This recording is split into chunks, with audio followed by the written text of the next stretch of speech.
Yo, what is going on, everybody? This is RBT and welcome back to another Madden 18 experiment.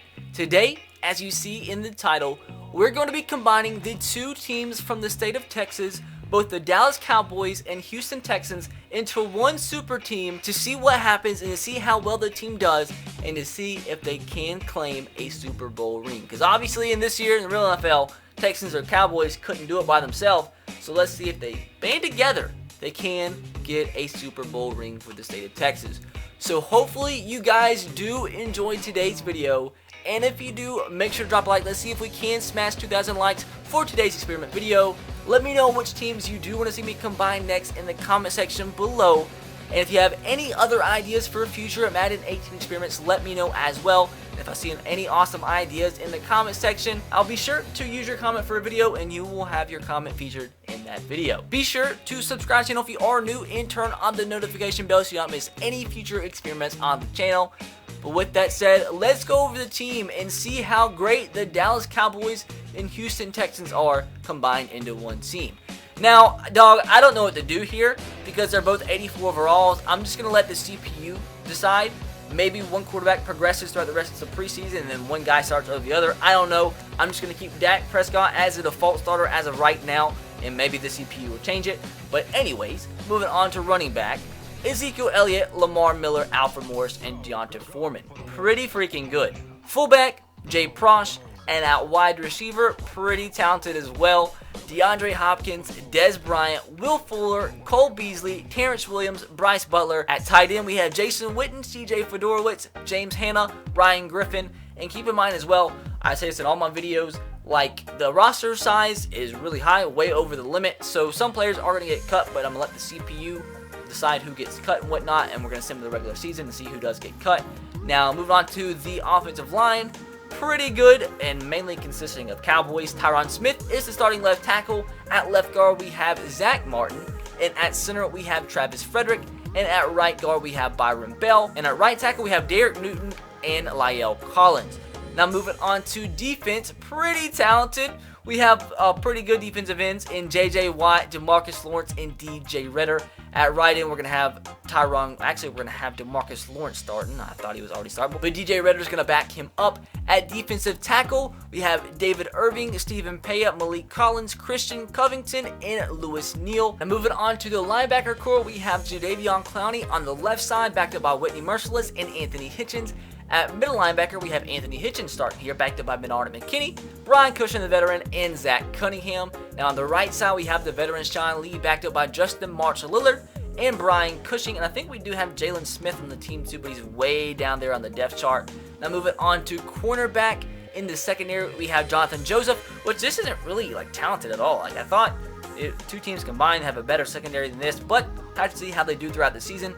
Jonathan Joseph, Jordan Lewis, Chidobe Awuzie, Orlando Scandrick, and Anthony Brown. Now at free safety, we have Marcus Gilchrist, backed up by Corey Moore and Byron Jones. And at strong safety, we have Andre Hall, Eddie Pleasant, and Jeff Heath. Kicker is going to be Dan Bailey, and the punter is going to be Chris Jones. So boys, I think it's a good team. The offense is very, very good. The offense is probably going to carry this team to the playoffs, but the defense isn't that great. We have the front seven's good, but the secondary, it could be a lot better. But the front seven's so good now that I think about it, they'll probably rank at least top 3 defensively, and they'll probably easily have the best offense in the NFL. But first things first, we're gonna sim to the start of the regular season and see if any of our players got cut and see if they're in the free agency. If not, we'll go ahead and sim into the playoffs and see how the team does. So going into the free agents, I'm not really sure if we had that many players that could have got cut. And it looks like nobody of note got cut on the team. And it's always the same thing. If players did get cut, they're probably a decent overall where they already got signed by somebody. So that's that. So nobody of note is in the free agents from our team. But with that said, boys, going to go ahead and sim to the playoffs and see how this team does. And record-wise, I am going to predict 13-3. I want you guys to let me know your prediction for how this team is going to do in the comment section below. And the Texans, without their best players, this is always difficult to gauge. We're going to also check out the Texan stats and everything, see how bad they did because they're missing all their best players. I'm going to say they go 2-14. So let me know your predictions for both teams in the comment section below, and let's see how close we can actually get. So it was pretty close, but not exact, as we do go 12-4. We do make the playoffs, but we do not get a first round bye, and we have to take on the Green Bay Packers in the wild card round. Now, whoa, everybody looks like they progressed. So the offense probably had a really good season. So the defense, not many people progressed. So the defense probably was what let us down. The Eagles end up going 15-1. The Giants had a bad year, but no wonder. We had probably lost to the Eagles twice, so that's probably why we have 4 losses, or that's probably why we have 2 of our losses. But anyways, Patriots had a good year, so we had the same exact record. It's 5-4 their teams. That's weird. But my Titans do good at 11-5. But I'm really interested to see how bad the Texans actually do. And the Texans go 0-16. Like, I don't understand. I know they're bad, but I didn't think they were that bad. Like, in some of the other ones I've done for this series, I've had teams that had all their players missing go like 5-11, but the last couple I've done, they've gone 0-16. So maybe I need to start saying 0-16 more. But anyways, let's see if by chance, I guess it probably was Dak Prescott that ended up starting for us. So we had the 4th best offense in the NFL. I thought we were going to have the best. And we end up having the 9th best defense in the NFL, which has been the worst, I believe, thus far in any of these videos. So did Dak end up winning the MVP? No, he didn't, but he came in 2nd place, so pretty close. Of course, it's Tom Brady that wins it. Russell Wilson in 3rd. And we had nobody else in the top 10. My boy Marcus Mariota coming in 10th. Now looking at some individual stats, Dak Prescott, 43 touchdowns, 14 interceptions, 4,600 yards, and that's really, really weird, because I swear to God, I think that's the same exact yardage that the last video had, like, to the point, like 4,597 yards. I gotta, like, recheck that, but that's weird and probably the work of the devil, which means I probably need to scrap this video idea, but I'm gonna keep on chugging along, and hopefully I don't get possessed by demons.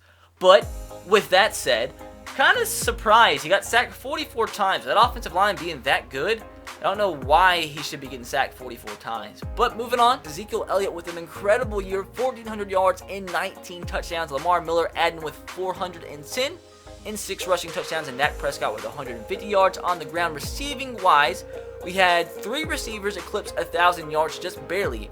Will Fuller ends up being our leading receiver with almost 1,100 yards. DeAndre Hopkins and Dez Bryant both getting over 1,000 barely. And there's a big drop off to Jason Witten. And Will Fuller led us with 12 touchdowns through the air, and Jason Witten had 10. And defensively, Sean Lee led us in tackles, which is weird. This is like the first time I've ever done something like this, and it's not a middle linebacker leading us in tackles.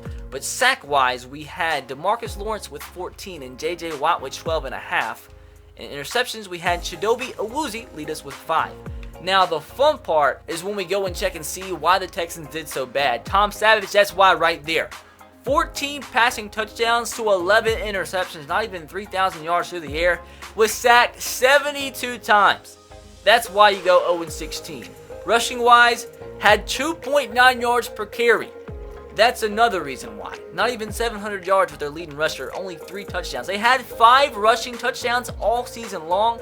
That offensive line probably looked like my penis. But anyways, Ryan Switzer was the leading receiver with 782 yards and 5 receiving touchdowns. And defensively, they had Jalen Smith. So I guess Jalen Smith got moved to the Cowboys. But he had 161 tackles, which is a lot of freaking tackles. But boys, now it is time to see if the Dallas Cowboys and the Houston Texans combined can actually win the Super Bowl. They beat the Cowboys, but now they have a huge task at hand as in the divisional round, as they have to take on the best team in the NFL, the 15-1 Philadelphia Eagles. So how much did we actually win by? Gonna check that first, and I do want to go and check. So we won not by a lot, by only 6, but at least we did grab the dub. My Titans beat the Steelers, so that's pretty cool as well. But I do want to go and see how bad we lost to the Eagles both times, because I think we did lose to them both times in the season. And it looks like we actually we lost to the Eagles bad by 21 points and then by 5. So we lost the Eagles both times in this season. So let's see if somehow third time is a charm and we can beat them in the playoffs. So forced in advance, I'm not expecting the dub, and we did grab the loss. How bad did we actually lose? Hopefully it wasn't that bad, so it doesn't look that bad. But anyways, it was by 4. So that's the closest we got to beating them all season long, and I expect them to now win the Super Bowl. So let's see if the Eagles did end up grabbing the dub, and they do over my Titans, unfortunately, 31-21. And it's obvious that the Eagles were easily the most dominant team in this simulation. But anyways, hopefully you guys did enjoy today's video. And if you did, make sure to drop a like. Let's see if we can smash 2,000 likes for today's Madden 18 experiment. Be sure to leave your future Madden 18 experiment ideas in the comment section below to have a chance to be featured in an upcoming video. Be sure to also let me know which teams you do want to see me combine next for my next experiment video. Be sure to subscribe to know if you are new and turn on the notification bell if you haven't. With that said, I will catch you guys next time. Have a great rest of your day. Peace.